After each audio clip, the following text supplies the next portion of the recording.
이 보헤미아를 쭉 읽고요. 이거를 다시 한번 책을 봤어요. 그래서 이게 그 불안의 원인하고 해법 중에 이제 마지막 보헤미아잖아요. 근데 이 결론이 뭐냐면 이 보헤미아에서 거기 326쪽에 보시면 그게 있어요. 보헤미아는 어디 하나 있을 수 있고 그것은 장소가 아니라 마음의 태도이다. 이거 같아 결론은. 보헤미아가 뭐 이렇쿵저렇쿵 하는데 결론은 내 마음속에 있어서 그게 마음의 태도라고 하는데 그 우리도 얘기한 거 있잖아요. Attitude is everything. 그때 배운 거 태도. 그거하고 이제 똑같은 것 같아요. 그러니까 내가 삶을 어떻게 사는지 내가 사고방식이나 태도나 행동에 의해서 내가 살아가고 있는 거니까 그렇게 하는 거고, 이 보헤미아는 왜 집시라고 많이 알려져 있잖아요. 집시는 소박하게 옷을 입고 도시의 싼 지역에 살았고 책을 많이 읽었고 돈에 대해서는 별로 관심이 없는 것처럼 보이고 그 다음에 이제 그 다수는 우울한 기질이 있었고 사업이나 물질적 성공보다는 예술과 감정에 충실했고 가끔 간섭에 얽매이지 않는 성생활을 하기도 했고 여자들은 단발이 유행이기 전에 오래전부터 단발을 하기도 했답니다. 옛날엔 단발이 별로 없었는데 이렇게 했다고 합니다. 그래서 이 사람들을 보헤미안이라고 부르기 시작했고요. 이 사람들은 사는 삶이 좀 내가 왜 살아야 되는 철학적인 접근도 좀 많이 하고요. 그 생각을 좀 많이 하면서 살고 돈에 대해서 진짜 관심이 좀 없더라고요. 그래서 그 326쪽의 그 그림도 보면은 좀 이렇게 좀 편안한 모습으로 이렇게 즐기는 모습하고 싫어하는 거 좋아하는 거 제가 이거 표를 봤는데 사실 이 책을 읽으면 읽을수록 왜 이렇게 어렵다는 느낌이 들고 이게 이해가 안 가는 부분이 좀 많은 것 같아요. 이쪽은 보헤미안 읽으면서 싫어하는 것은 숙녀와 신사, 공립학교, 상류 사교계 아가씨, 신랑 자격이 있는 독신남, 선교사, 어떤 사람이 평판이 나빠 만나지 못하겠다는 사람, 거만하고 아둔해 보이는 시골, 집에 따분한 파티에서 만나게 되는 젊은 남자들 이렇게 나왔고 좋아하는 것은 남자와 여자, 니체, 코코슈카. 코코슈카는 오스트리아의 화가로서 표현주의자예요. 그래서 제가 카페에다가 그림 좀 올려놨어요. 그걸 참고를 해보세요. 이게 화가인데 그림이 몇 개 올라와 있는 걸 제가 올려놨거든요. 이거 찾아보고. 그리고 이제 재즈를 좋아하고 고개사 지중에 D.H. 로버스는 이 페니와 애니를 쓴 작가고요. 그 다음에 헤블록 앨리스도 니체의 긍정 철학을 쓴 작가입니다. 자신에게 불멸의 영혼이 없다는 사실을 아는 사람들이고 그래서 죽고 난 뒤에 부질없는 재결합이든 신격하든 어떤 것도 기대하지 않는 것이 이 보헤미안들의 습관이라고 합니다. 습성이죠. 그래서 이걸 쭉 보면은 그러니까 328쪽 중간에 보면 이게 보헤미아가 시작되는 게 부르주아지를 증오하는 것이 지혜의 시작이라고 합니다. 그러니까 부르주아를 우리도 지금도 보면 무조건 돈 많이 버는 사람을 배척하는 경우가 사실은 많았어요. 왜? 돈을 번 게 정상적으로 벌지 않고 다 사기 같은 그런 거 아니면 일확천금을 꿈꾸면서 돈 번 사람들이 많고 진짜 어글리스 노부제를 이렇게 해가면서 사는 사람들이 없었기 때문에 특히 우리나라는 더하죠. 하루아침에 벼락부자 된 사람들이 너무 많았기 때문에 이게 정신력이 못 따라가는 거죠. 왜? 내가 혼자서 잘하는 게 아니고 독불장군이 아니고 옆에서 다 도와줬기 때문에 누군가의 힘에 의해서 내가 모르는 누군가가 내 걸 팔아줬기 때문에 내가 부자가 된 건데 그렇게 생각을 하죠. 내가 잘나서 내 능력으로 잘 벌었다는 생각을 하기 때문에 이게 우리나라는 그게 안 되는 것 같아요. 서양은 기부문화가 너무 잘 돼 있어서 내가 모든 거를 벌었지만 많이 나누잖아요. 그거는 서양에서 많이 배워야 될 것 같더라고요. 저희는. 근데 지금 제가 볼 때 최창한 회장님을 보면 우리나라도 저렇게 멋있는 분이 있으시구나. 많이 베풀고 사시려고 하시더라고요. 특히 이제 그걸 어디서 뵀냐면 공장을 견학했는데 그 공장 안에 식당이 없는 거예요. 구내 식당이. 왜 없냐고 했더니 이 동네 주민들을 먹고 살려야 된다. 내가 여기 있으면서 주민들한테 더 혜택을 줘야 되기 때문에 직원들이 밖에 나가서 식사를 하게끔 한대요. 그래야지 경제도 돌아가잖아요. 경제가 우리 혈액이랑 똑같잖아요. 혈액이 멈추면 안 되고 어디 가서 뭉쳐있으면 안 되기 때문에 그거를 계속 돌려야 되기 때문에 경제를 그렇게 돌린다고 하시는 말씀 듣고 우리나라도 저렇게 마인드가 좋으신 분이 있으시구나 굉장히 놀랐어요. 그러니까 지금 대기업 S그룹은 보면은 뭉쳐지려고 우리 가문의 돈이 얼마나 이게 더 모아지려고 서로 형제들끼리 싸우고 그러잖아요. 근데 사실 그렇게 베풀고 가고 그러면 좋은데 유한양행도 많이 베풀잖아요. 그러네. 그런 기업들이 좀 많아야 우리나라가 좀 편하게 살 것 같아요. IMF 때도 사실 서민들의 금만 모았지 부자들은 돈 안 풀었다고 생각을 하거든요. 서민들은 진짜 금 10돈, 20돈 있는 거 그거 피 같은 돈을 다 해서 IMF를 겪었는데 있는 사람들의 그 사고가 좀 바뀌어야 된다고 생각을 합니다. 이게 이제 그 329쪽 맨 위에 보면요. 보헤미아와 브루지아지를 궁극적으로 갈라놓는 것이 뭐냐면 대화의 화제, 그 다음에 후식의 선택 문제가 아니라 누가 높은 지위를 얻을 자격이 있고 그것은 어떤 이유에선가 하는 문제였대요. 그래서 보헤미아는 저택을 소유했건 다락방을 소유했건 처음부터 19세기 초에 탄탄한 경제적이고 능력주의적 지위 체계에서 맞서는 입장이었다고 합니다. 그러니까 이 사람들은 그닥 거기에 대해서 막 연연해 하지 않죠. 보헤미아는 좀 이게 뭐야 초월한 지위나 경제에서 초월한 사람들이거든요.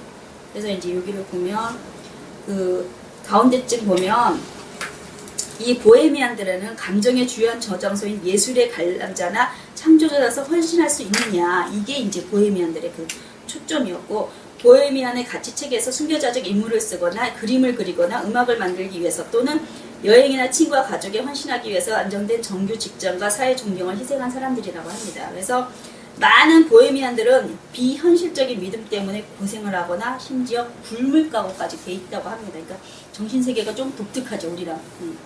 독특하고 그 330쪽 밑에 쪽에서 한 7째 쪽 보면 길의 아들이 되어 화물차가 지나가는 것을 보고 광대한 하늘을 가슴에 받아들이고 조상의 아메리카의 무게를 느끼고 싶어하는 자유로운 정신 소유자들, 즉 불황자, 시인, 비트족, 예술가를 찬양한 게 이 보헤미아의 특성이고요. 그리고 그 다음에 이제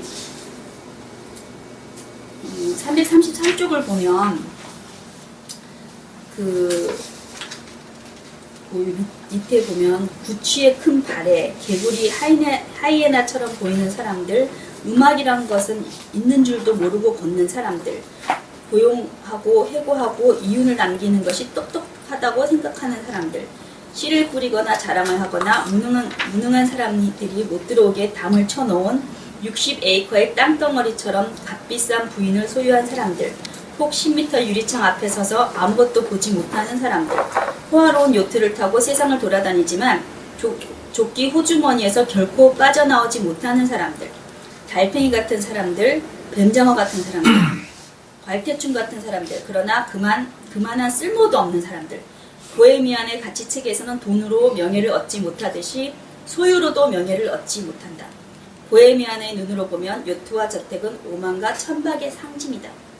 보헤미안의 지위는 영감 어린 대화 스타일을 선보이거나 가슴을 울리는 좋은 시집을 써서 얻는 쪽이 훨씬 빠르다고 합니다. 감정에 호소하는 거죠. 감정에.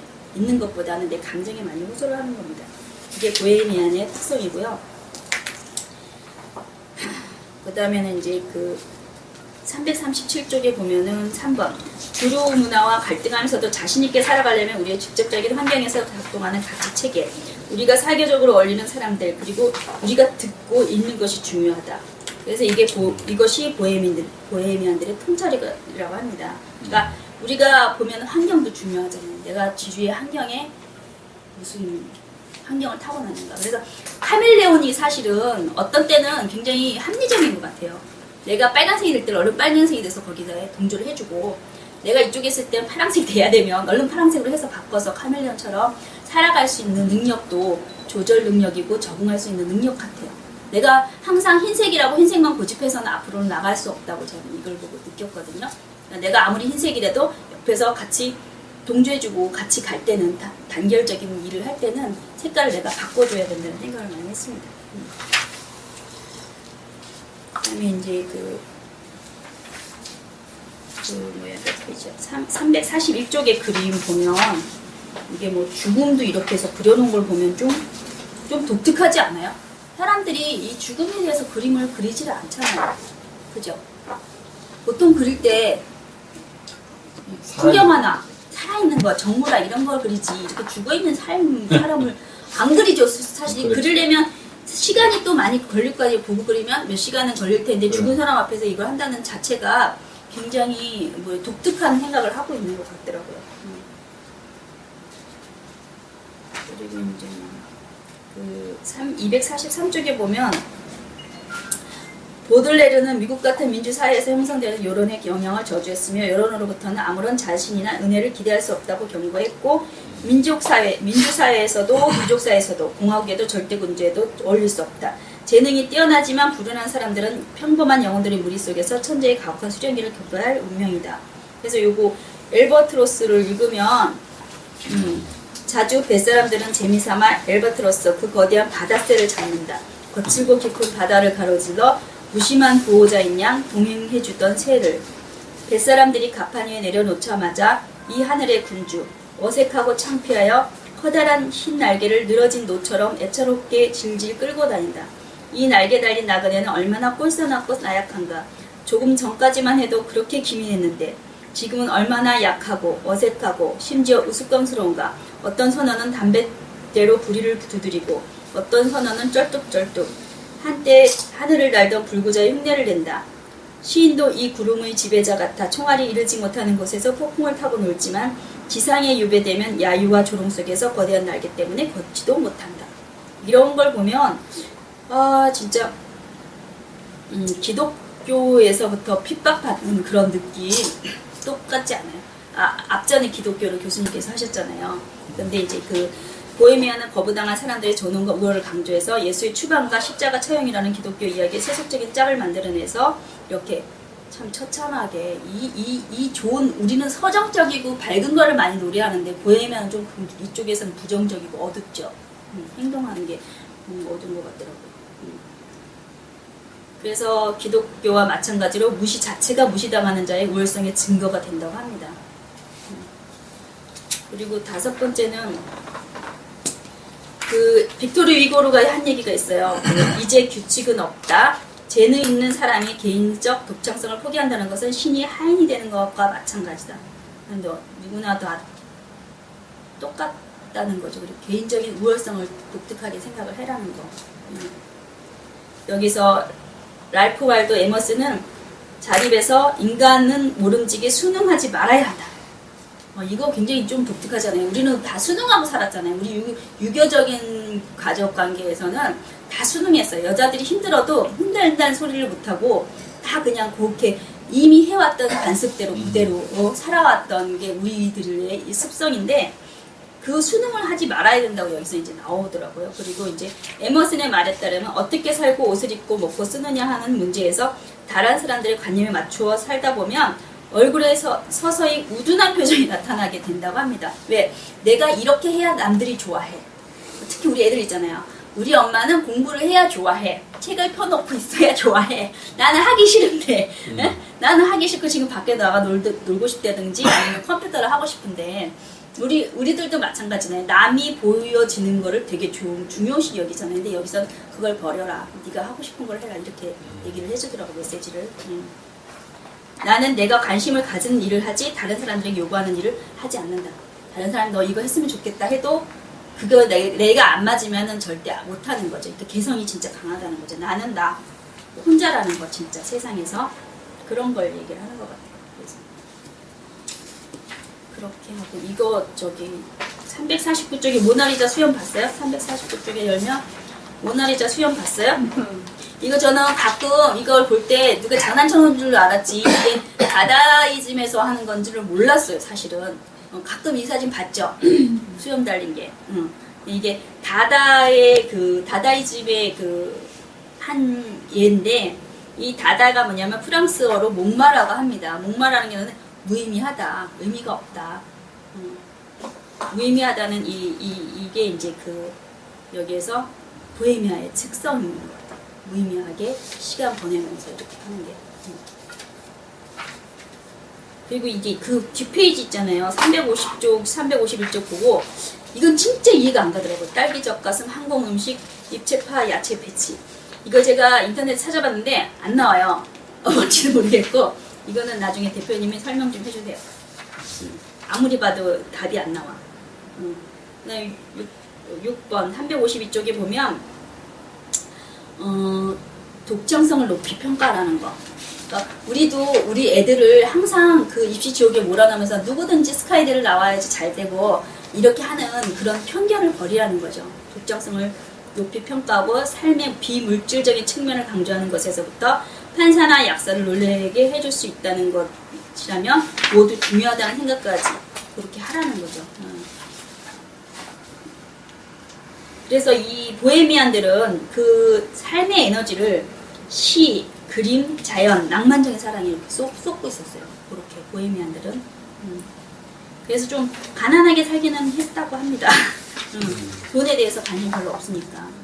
그다음에 이제 재능이 뛰어난 보헤미안들은 덕분에 변덕스럽고 터무니없어 보일 수 있는 삶의 방식이 진지하고 칭찬할 만한 것으로 보이게 되어가지고 보헤미아가 법률가, 기업가, 과학자라는 역할 모델에 시인, 여행가, 에세이스트를 보탰대요. 그래서 보헤미안들은 이런 인물 역시 기행과 빈곤에도 불구하고 그 나름대로 높은 지위를 누릴 수 있다. 그러니까 사고의 반전이죠. 우리는 법률가나 기업가 이런 사람들이 지위가 높다고 생각을 했는데 이 보헤미안들의 그 사고가 바뀌어서 이거는 뭐야 그림 그리는 사람들이라든지 시인도 지위를 올릴 수 있다.